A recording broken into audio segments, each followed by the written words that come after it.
Hello and welcome to another episode of the Whiskey House Pub House. This time it's a single review, and it's just going to be me.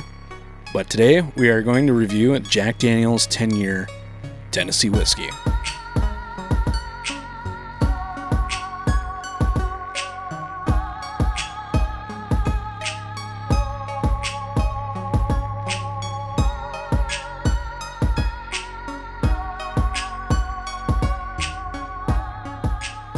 Now, the first part of this, we're going to talk about it just briefly, a little bit of the background on it. The 10-year-old that we got for 2023, is Batch 2. It was released alongside the 12-year-old, which we didn't get, but we do have the 10. This 10 is 97 proof, or 48.5% alcohol, and it's in a little bit of a different looking bottle. These are released with these kind of funky little squatty bottles in comparison to the normal Jack bottles. These are more of a homage to the older bottlings that Jack Daniel's himself, the whiskey was released in. The whiskey itself is the same mash bill of all the other Jack Daniels. It's like 80% corn, and I forget what the rest of the mash bill is. Here, I got it. The mash bill is 80% corn, 8% rye, and 12% malted barley. A lot of people are calling these the age-stated releases from Jack Daniel's, and it's been over 100 years now since apparently that these bottles had age statements. Now, when Jack Daniel's himself was still around and making whiskey, there apparently was a 10, a 12, a 14, an 18, and a 21-year-old age statement for Jack Daniel's. 2021 saw the first time in over 100 years some of the age statements returning in the form of the 10-year-old. And this year we got the first edition of the 12-year-old. Now, the 12-year-old is a little bit of a higher proof, and it's also harder to find. But the MSRP on the 10 is around $70. You can find it for a little bit less. I think this one I actually got for $60.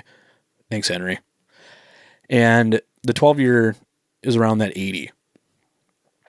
Secondary, however, these are going for a lot more. So if you see one, I'd recommend picking it up. Now we're going to go with the nose on this thing. It smells pretty classic Jack. There's banana. There's vanilla. I should even say banana pudding. So it's got the creaminess to it. And, of course, you get oak. It's a nice nose. Not too overpowering. I'm going to go to the taste now. Oh, yeah. The initial taste, there's a lot of spice to it. Much more than normal. But it doesn't seem like it's an overpowering from the alcohol, but just a dominant of the oak influence from this 10 years. Now, I have seen online that these are rumored to be higher in the warehouse, or the rick house, excuse me, and it allows the alcohol to kind of jump up in the barrel. The reason for that is obviously the water is evaporating before the alcohol. It's kind of a cool process. It is something that is a little bit more typical in the United States, whereas compared to Scotland, it's kind of dependent on humidity and also temperature, of course. But it's really cool to look it up. So as well as the spice, the banana pudding is present still, and still the vanilla. And even said that there's like a kind of like a teriyaki quality towards the back. I dig it. It's not overpowering by any means, but it's not just I don't know. It's a teriyaki is the best way I can describe it. It's phenomenal. I was just thinking it's probably one of the best Jack Daniel's products I've had. I've had a few of the Jack Daniel's single barrel cask strengths. And it's definitely, I think it throws punches with some of those. Now, I think as far as the value on this thing goes, for around that $70 mark, I would pretty much always, I'd try to always have one on the shelf. I think if you're someone that really enjoys the regular Jack Daniels, but have tried some of the other products they have, it might not be enough payoff for you. But I think if you're someone that likes the single barrel cask strengths or just the single barrels in general, the 47%, this might be up your alley. I think it's worth a buy if you find it. I mean, who am I telling you? I'm just telling you to buy a 10-year-old Jack Daniels product that everyone's been trying to resell for $180.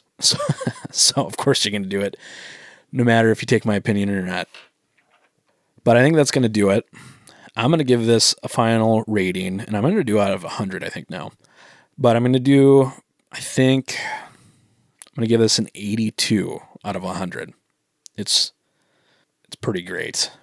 So that's going to conclude this single review episode of the Whiskey House Pub House.